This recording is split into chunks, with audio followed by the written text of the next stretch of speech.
Al-Dukhail. I'm an investment banker from Al-Dukhail Financial Group. First, I want to thank you very much for this wonderful discussion.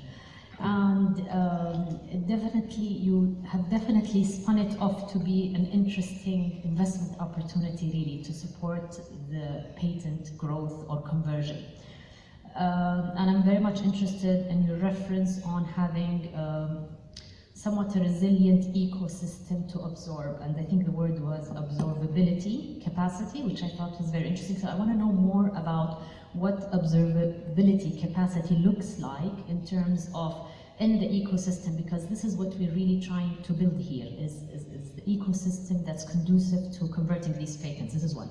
The second is, are there any, the typical question I always ask is, what are the key success factors in this whole cycle that we can learn from? But I want to be specific. Are there any specific regulations that you think should be within this to promote this? Because it's really a relationship between universities and research base that's really not commercially viable, and the private sector. I come from the private sector, where really the main source of funding. And maybe the final question is, in your feedback, Ms. Christine, with Mr. John, on the experience of raising the money for them, you said that you got a lot of feedback.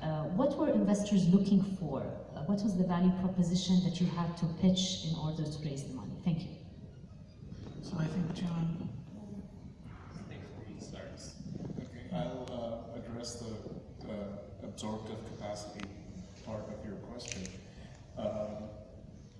As I mentioned, the absorptive capacity for licensing and commercialization is slightly different than the absorptive capacity for startups.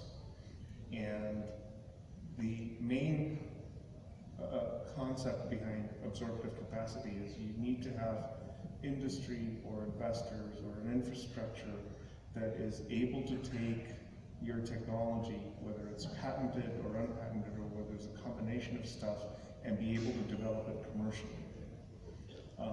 And so whether that means you have a robust system where you have, in the case of a startup company, you have investors, venture capital, you have space for those companies, you have the ability for your research faculty to interact with those companies and learn about what their needs are. All of that is part of the absorptive capacity of an ecosystem. Because companies are really good at commercializing. Okay? As John said, they understand the market, they understand the dynamics, they understand what their customers are. Universities and research institutions are really good at creating knowledge. Now, translating that knowledge into a commercial opportunity is the job of a technology transfer office. And that becomes part of that absorptive capacity. That's the gateway through which things go from universities to industry. So it's a very complicated system that allows that interaction to happen. And it's not a one-way street. The interactions have to go both ways. So you, as an institution, have to have the systems, the capability, the expertise, the resources to be able to work with industry and understand what their needs are.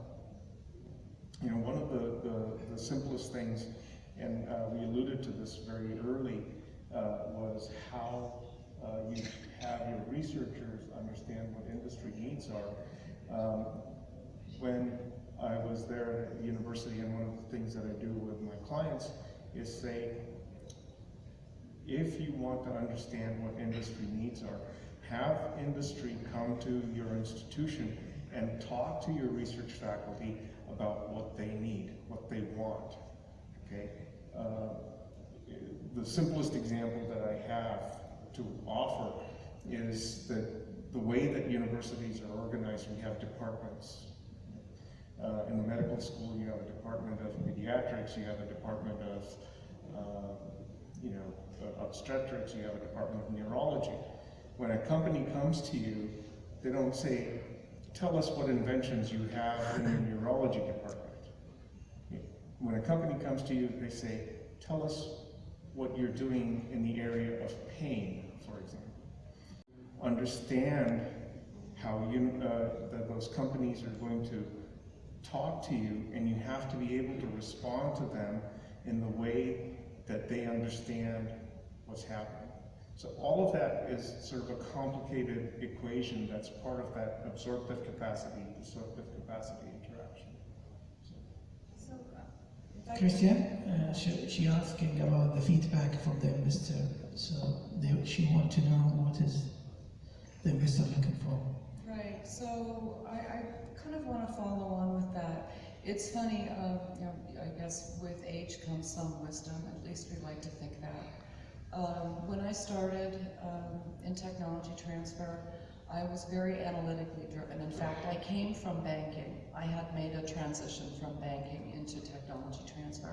And I thought I could take a look at doing an analysis of the patent and the technology, do the market research, determine what the hockey stick, the financial profile. We joke about the hockey stick when you're showing venture capitalists. You know, the sales are going to go from here to here like this, and it's going to be fantastic. I thought we could take a look at all of those analytical pieces, try to identify what the best opportunities were, and then promote those opportunities to the business community and say, well, you know, it's going to make X million dollars per year by this period of time. It's capturing this size of the market. This is our total market. This is our total addressable market. These very, very technical things. What I discovered after 5 or so years, and these are all very important data points. We all need to understand these metrics and these projections and the things that are underlying to making a business case. But ultimately, I turned into a very sophisticated matchmaker. I was matching people to each other, to technologies. John mentioned he hit it off with the inventor. That was one of the most critical things that I found, is if the business person hit it off with the inventor, then we had a lot of opportunity. If there was not a match, it's like a marriage. If there was not a match, it was not going to work. And it was not just a match between the people, it was a match between the technology. It's getting to know the people, it's sensing and responding, it's understanding the environment, it's understanding what the venture capitalists, as David, for those of you who heard him speak yesterday, a lot of money, institutional money, is very faddish, meaning it moves with fads. So for example, we had great inventions for the treatment of sepsis, but nobody wanted sepsis. I couldn't sell sepsis to the dog. It was just not an opportunity anyone would touch. So we have to set sepsis aside for a while until the opportunity is ripe. So understanding when the fruit's going to become ripe is also a very critical part of it. So do you want to comment, John? There are a couple of things. I'm not sure that we addressed the Because we are run out of time, so. This is a theme in every session I've been in so far. The third part of your question that wasn't answered was kind of the regulatory piece or the legal piece. And I'll just very quickly add that. I think there are two sides. One, the easier it is to make companies, the more companies you can make, more quickly they can get started with very limited barriers, the better. And then the second, on the university side, is to make sure that the institution has the ability to engage in commercial activities. So if I had a co-founder that was strictly technology in the university but couldn't interface with me and spend time kind of on the business aspects, I think we would have been less successful, or it would have taken longer to do. So they need that freedom also. We run out of time. We will have one more question from the mail section. I just have a comment and I have a proposal from Global Prospect. We need a question. Yeah, no, okay. It's related to the whole story. Okay. When we see the IP, I just want to mention that we want to focus on the technology. And the technology itself is two categories: technology and advanced technology. And advanced technology also It is 11 categories. And advanced technology is based on high-level research, PhD and above, or master thesis. So when the thesis is done, it is coming to not an IP, it is a copyright. So when the IP is developed as an innovation, now we go to the second stage. There is a lot of investment has been done in that, and this is the evaluation of the issue. Now for the commercialization, for the advanced technology, according to the NASA that has been putting the system since 1976, there are technology readiness levels. And there are 9 levels, and that 9 levels needs an investment. So if the investor have a money, so he maybe can finance 3 or 4 or till 5, and then the rest he needs another body to come and finance. Finance is a risk, is the language of finance. The investment. Finance is guaranteed. Now, if you see from the global perspective, in the United States, the statistics says 5% already commercialized after all the patents. In Korea, it's 6%. So it's a very, very high risk business. When we go to the commercialization process, you are facing 3 risks. You are facing the legal risk.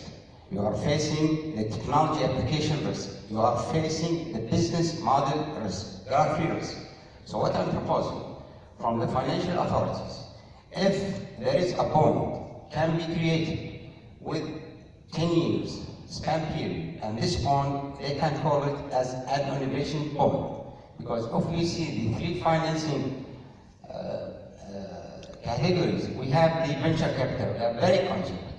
We have the crowd financing, it's still not expanding. And we have the angel investor that create the startup. When we see the investment, it is $1.4 trillion all over the world regarding the research, and 70% for the corporates. And the corporates, they have the ability to commercialize there. And it is in 2 categories again. It's a product and process.